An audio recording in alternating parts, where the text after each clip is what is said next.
Хвала Христу! Сёння ў пятую нядзелю Вялікага посту у Евангеліі мы чуем гісторыю воскресення Лазара.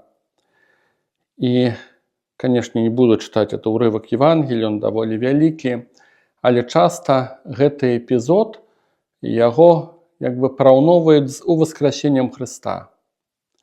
І сапраўды гэтая паралель ёсць, тым больш, што якраз такі менавіта гэты цуд найбольш прычыніцца, што на Хрыста пачнуцца ганенні, і ён гэты цуд прыблізіць смерць Хрыстовую, укрыжаванне Хрыста, таму што габрэі прымуць рашэнне забіць і Лазара, і Хрыста ўжо будуць прымаць рашэнне, каб забіць. І па-другое, людзі, которые былі ўражаныя гэтым цудам, яны, як кажа евангеліст Ян, яны прыбудуць у Іерусалім і будуць вітаць Хрыста пры ўездзе, это так званая пальмовая наша нядзеля. Таму Евангелие выразна паказвае, што гэты цуд асаблівы, і ён прыбліжае гэтыя моманты кульмінацыйныя Хрыста. І вось гэты плач Хрыстовы, калі ён заплакаў, з аднаго боку, можа, спачуванне чыста чалавечае, хаця многія бачаць у гэтым нейкую сімволіку глыбокую. Бачаць, што Христос у гэтых слёзах габрэяў, слёзах Марты і Марыі, сясцёр Лазара, ён бачыць слёзы ўсяго чалавецтва, которое плакае сваіх памерлых. Некаторыя такую сімволіку бачаць. Некаторыя тлумачылі, што Христос, гледзячы на гроб Лазара, разумеў, што ён сам праз гэта у вельмі кароткім часе павінен будзе прайсці. У прынцыпе, ўжо праз тыдзень, больш-менш. Так ці інакш, вось цуд воскресення Лазара, яго часта параўноўваюць ці звязваюць з цудам самога Хрыста ў воскресення. У нейкай ступені, можна сказаць, гэта генеральная трэніроўка. Гэта генеральная рэпетыцыя. У нейкай ступені, калі можна так сказаць. І разам з тым, разважаючы над гэтым цудам, над гэтым фрагментам Евангелія, я зразумеў ўсё-такі, якая вялікая розніца паміж воскресеннем Хрыста і нашым воскресеннем у будучыні і воскресеннем Лазара. Некаторыя тэолагі лічылі, што нават трэба іншымі словамі гэта называць. Нам адзін з такіх выкладчыкаў тлумачыў, што Христос уваскрасіў Лазара, але сам уваскрос. Што Лазар не мог сам сябе уваскрасіць. Некаторыя прабавалі нават іншым тэрмінам ужываць, што уваскрашэнне Хрыста это адзін тэрмін, а уваскрасіць Лазара это назваць неяк другім словам. Таму што звярталі ўвагу, што сапраўды это не тое самае. І мяне я над гэтым прызадумаўся, што сапраўды воскресенне Лазара это не тое самае, што Хрыстовае воскресенне. І між іншым, чаму? Таму што Лазар, ён не памяняўся, ён будзе такім самым. Ён вярнуўся да таго жыцця, да которым жыў раней. Можна сказаць, што гэта просто супер цуд аздараўлення хворага. Хрыстовае ж воскресенне, яно іншае, таму што цела ягонае сталася іншым. Ён праходзіць цяпер праз дзверы, ён есць рыбу, і адначасна ён можа яе не есці, таму што яго ўжо забіць нельга. Лазара, которого воскресіў Христос, ён ўсё адно памрэ, Лазар. Ён дакранецца да смерці другі раз. Ён ўсё адно сустрэнецца з хваробай падобным чынам.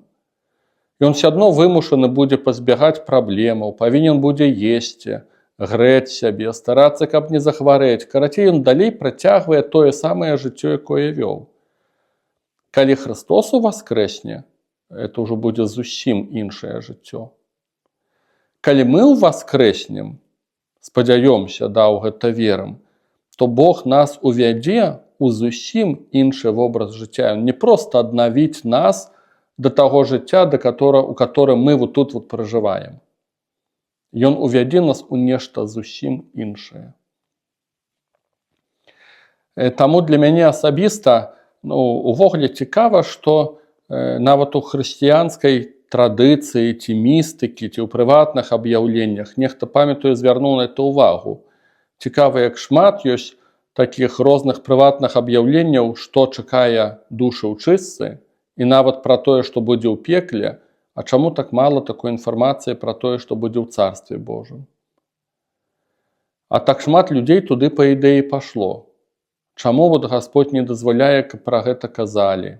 Чаму это ўвесь час у такім вялікім сакрэце? Апостол Пётр будзе пісаць, што ані вока не бачыла, ані вуха не чула, якія вялікія рэчы падрыхтаваў Бог тым, хто яго любіць. Апостол Павел будзе пісаць пра тое, што нас чакаюць увогуле іншыя рэчы. І целы будуць іншыя нашыя. І жыццё пасля смерці будзе зусім іншым. Таму для мяне асабіста, паколькі гэтая тэма непазнаная, яе можна толькі фантазіраваць, дадумвацца, дагадвацца. У нас няма ніякай інфармацыі, што будзе. Максімум інфармацыі – это гледзячы на цела Хрыстовае пасля ўваскрасення, і ён рэальна іншы. Яго не пазнаюць вучні. Вучні з Эмаус, яны пазнаюць яго па тым, што сэрца гарыць, але фізічна, гледзячы на яго, яны не могуць яго распазнаць. Апостол Ян кажа, што ў моманце, калі ўжо пасля ўваскрасення яны ядуць рыбу на беразе, ён кажа, што ніхто не сумняваўся, што это Христос, і не задаваў гэтыя пытанні. Чаму Ян так піша? Таму што ён іншы, яны яго не пазнаюць вачыма цела. Марыя Магдалена пазнаць яго не можа. Яна думае, што это садоўнік. І такі я бачу кантраст. Это, канешне, зусім іншае нешта будзе, чым уваскрасенне Лазара. Нашае ўваскрасенне і Хрыстовае ўваскрасенне – это нешта зусім іншае. Таму для мяне больш нават прамаўляюць і сапраўды чапляюць вобразы, скорей нават паэтычныя, літаратурныя, вобразы фантастаў, таму што яны паказваюць іншы свет, которага тут няма. Напрыклад, канешне, мой любімы Толкін, думаю, што ў гэтым глыбокая нейкая логіка пісьменніка, дзе ён паказвае, як адзін з герояў, гэты добры чараўнік Гэндальф, пасля бітвы, там, дзе ўсе думалі, што ён памёр, раптам ён быў Гэндальфам серым, стаўся Гэндальфам белым, і яго ніхто ўжо пазнаць таксама не можа. Яны, сустракаючыся з ім, пасля гэтай перамены, то есть ён адбыў бітву, ён выйграў гэтую бітву, зрэшты, невыпадкова, напэўна, ён б'ецца з дэманам, ён б'ецца ў нетрах зямлі, это як вобраз сыходу ад хлань, сыходу ў пекла. Я асабіста такія паралелі бачу. Ён становіцца белым, ён іншы, яго не пазнаюць. Для мяне нават гэтыя вобразы, яны больш прамаўляюць, таму што асабіста я нешта такое бачу.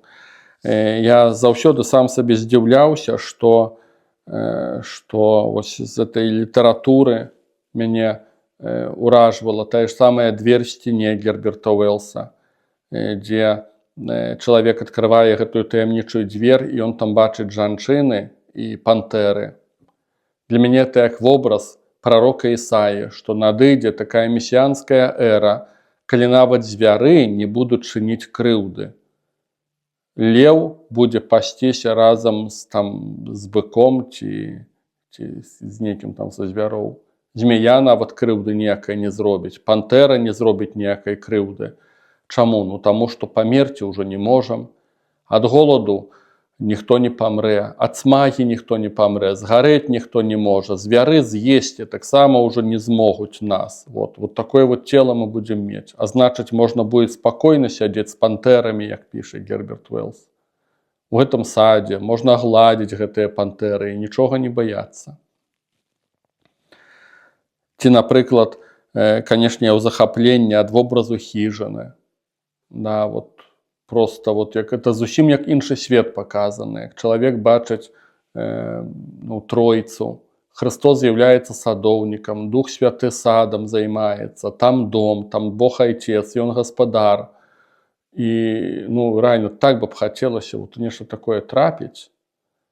І пасля герой вяртаецца ў свой быт. Тут машина, тут дом, тут сям'я.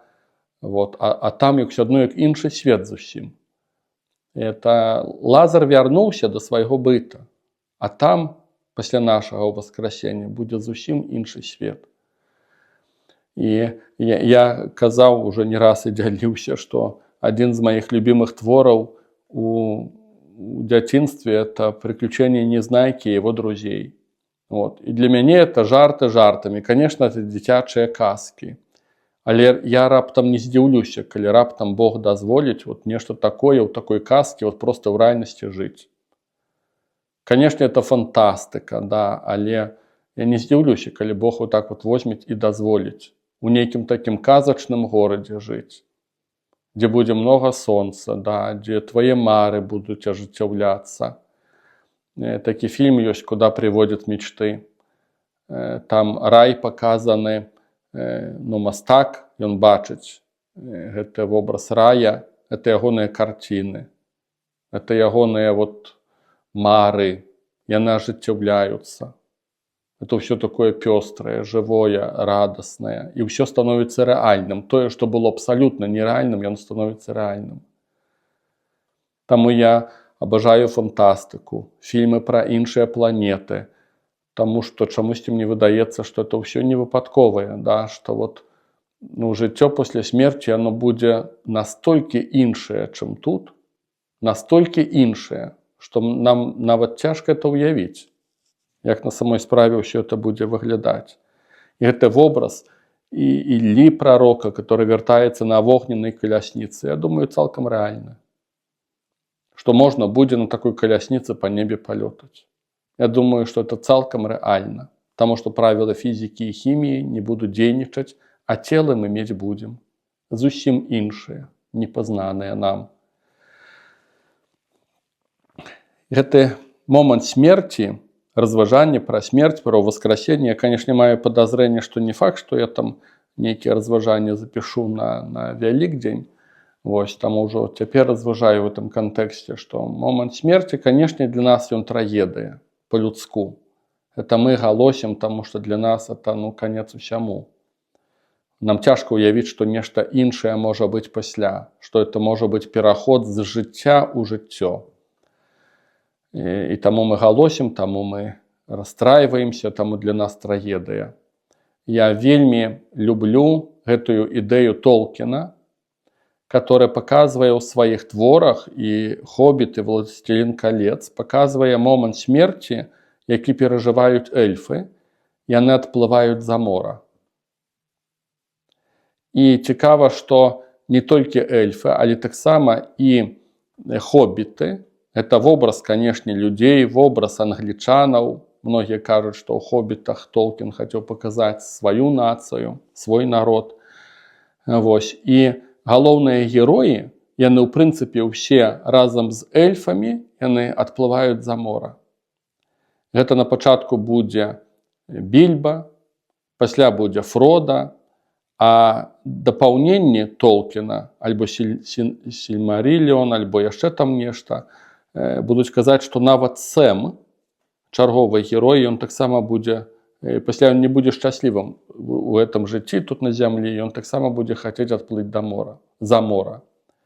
Атрымоўваецца, што вось гэтыя хоббіты, которые ў свой час згадзіліся на прыгоды, на гэтае падарожжа, падобнае к Абрагам, яны ўжо не могуць тут жыць у гэтым жыцці. Яны раней ці пазней пачынаюць таміцца. Ім цяжкаватенька тут становіцца. Яны мучаюцца ў гэтым жыцці, таму што яны ўжо зведалі нечага іншага. Ім хочацца туды, дзе эльфы, і пасля ў выніку туды за мора. І так Толкін паказвае смерць. Для мяне это просто настолькі геніальна, это вобразы настолькі чапляюць, настолькі радасныя на самой справе. Вось такі зусім іншы позірк на смерць. І там, канешне, за морам там іншая краіна, адтуль не вяртаюцца, там усё невядомае, але там, канешне, вельмі класна. І туды аж хочацца. Не тое, што вот людзі не хочуць трапіць і баяцца, а туды аж хочацца плыць. А тут хоббіты, галоўныя героі, пачынаюць мучыцца. І цікавы, зноў жа ж, у гэтых творах Толкіна, гэта матыў кальца ўсёўладдзя, што яно прадлівае жыццё. От, як усё адно любым коштам гэтае жыццё прадоўжыць, любым коштам зачапіцца за гэтае жыццё. Але пасля тыя, хто карыстаецца вось этой магічнай уладай гэтага кальца, яны на самой справе мучаюцца. Любым коштам, от, прабуючы затрымацца за гэтае жыццё, чалавек усё адно ў выніку мучаецца.